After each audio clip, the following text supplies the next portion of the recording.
অনেক দিন থেকেই একটা ফোন কভার পেইন্ট করার অনেক ইচ্ছা ছিল, কিন্তু হাতের কাছে কোনো ফোন কভার না পাওয়ায় করতে পারছিলাম না। তাই জন্য আমার ফ্রেন্ডের থেকে চেয়ে একটা ফোন কভার নিয়ে আসছি। এখন পেইন্ট করব আর তোমাদের সাথে শেয়ার করব।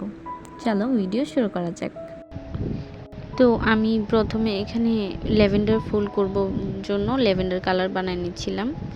লাল আর ফেবিক্রিলের এই নীল কালারের রঙটা আমি ইউজ করতেছি, আর সাদা কালার দিয়ে এটাকে আরেকটু হালকা কালার করে নিছি। এরপর আমি কাভারটার মধ্যে প্রথমে হোয়াইট কালারের একটা লেয়ার দিয়ে নিছি। ব্রাশ দিয়ে হবে না বুঝে গেছি, তাই এখানে তুলির সাহায্যে পুরোটাকে স্প্রেড করে দিছি। তো এই প্রথম লেয়ারটা শুকানোর পরে আমি এখানে হোয়াইট কালার দিয়ে আরেকটা লেয়ার এখানে অ্যাড করতেছি।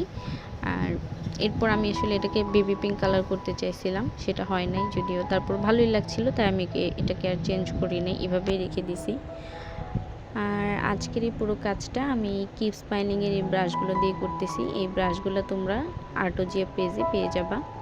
যাই হোক, তো এটা শুকানোর পর আমি এটার উপর গ্রিন কালার দিয়ে এভাবে ডালপালা দিয়ে নিচ্ছিলাম, ল্যাভেন্ডার ফুলের যেরকম হয় আর কি। তো এইভাবে ডালপালাগুলো দেওয়া শেষ হয়ে গেলে এরপর আমি অবশ্য এটা শুকাইতে আমার একদিন লেগে গেছে, তো ওই রঙটাও এখানে আমার শুকাই গেছে, পুরো রঙটাই নষ্ট। তো আমি আবার একটা রঙ মিক্স করে রেডি করে তারপর কটন বাটের সাহায্যে এভাবে করে ল্যাভেন্ডার ফুলের শেপ দিয়ে নিচ্ছিলাম। এভাবে ল্যাভেন্ডার ফুলের শেপ সবগুলো দেওয়া হয়ে গেছে। তারপরে আমি অবশ্য এখানে পাতা নিজের ইচ্ছা মতো যেখানে ইচ্ছা সেখানে পাতা এঁকে নিচ্ছিলাম, দেখতেই পাচ্ছ।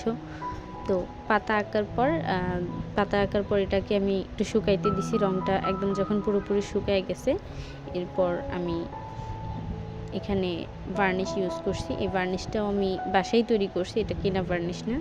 ও বাই দ্য ওয়ে, এখানে আমি অফ ক্যামেরায় ফোন কাভারের মধ্যে আমার ফ্রেন্ডের নামটা লিখে দিছিলাম। তো এই তো হয়ে গেছে আমার আজকের পেন্টিং না করতে করতে হাতের অবস্থা খারাপ হয়ে গেছে, মানে যতটা ভাবছিলাম সুন্দর হবে ওরকম হয় নাই, তারপরেও যাই হয়েছে। এখন এটাই দেখো তোমরা। আর ভিডিওটা কেমন লাগছে অবশ্যই জানাবা। ধন্যবাদ সবাইকে।